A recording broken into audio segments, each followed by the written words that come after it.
Mother's Christmas Present by Hetty Procter. Mother, next Friday is Christmas Day. Will you make us a plum pudding? And get some holly? Oh, Mother, say you will. Mrs. Jennings sighed as she gazed at the eager little speakers.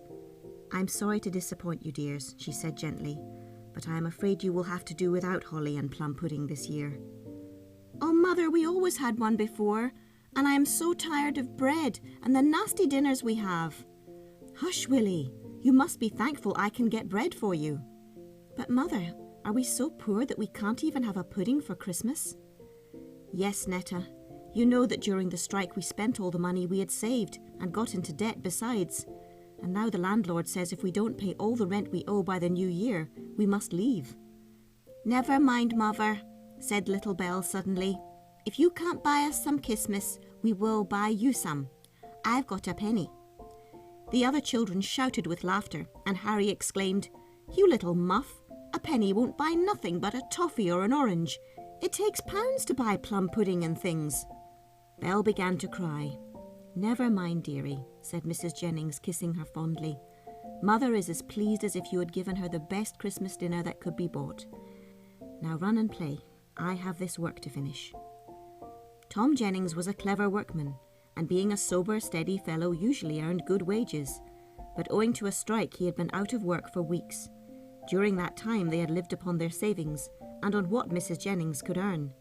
She had obtained some coarse shirts to make, but this was not very well paid. The strike was over now, yet it would take them a long time to regain their former comfortable position. I say, it is a shame, cried Harry that evening when the children were alone, not to have even a plum pudding. So do I, said Willie, and when I am a man I won't go on strike. Greedy things, exclaimed Netta. You think of nobody but yourselves. Well, Father shouldn't have gone on strike. But Father didn't want to go on strike, retorted Netta, and I know he feels it like anything disappointing us.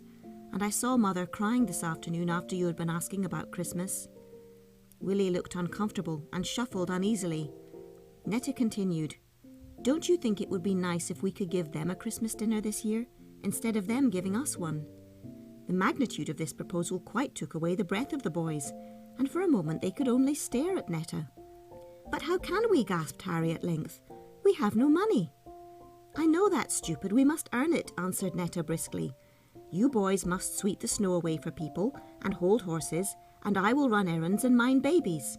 Next week will be the holidays, so we shall have plenty of time. The boys had a great respect for Netta, and when their first astonishment was over, they entered into her plans with great enthusiasm. It was decided that Belle should try to sell the pretty things she made at the kindergarten, and that their scheme was to be kept a profound secret. For the next few days Mrs. Jennings could not think what had come over the children. They rose up early in the mornings and were out all day in spite of the cold and snow.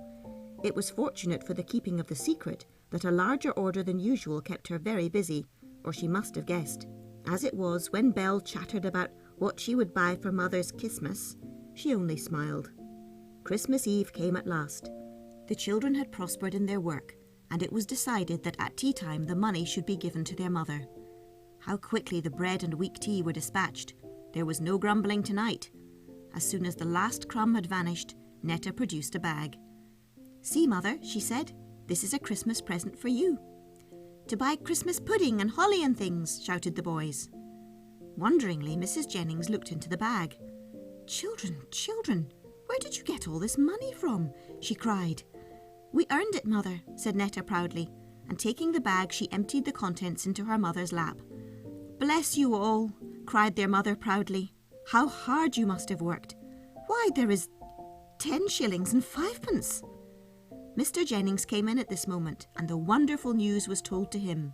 He decreed that every penny should be spent on Christmas cheer. Everybody must help to spend that money, of course. So by and by a happy little party started out. The well-worn basket grew heavy, and the old purse light before the marketing was done. But at length the purchases were all made, and the party turned homewards. Passing a brilliantly lit house, in one of the windows they saw a beautiful Christmas tree, and gaily dressed children dancing round it. They all stopped to look at the pretty sight. I wish we had a Christmas tree, sighed Willie. My boy, learn to be contented, said his mother. You have made me so happy today. Don't grumble now. Willie's face cleared, and the blind being drawn down at this moment, they hastened home. What a happy Christmas day that was. As they all sat round the fire roasting chestnuts, Mrs. Jennings declared she had never enjoyed a Christmas day so much, and though they had no Christmas tree, the children agreed that they had never been so happy before.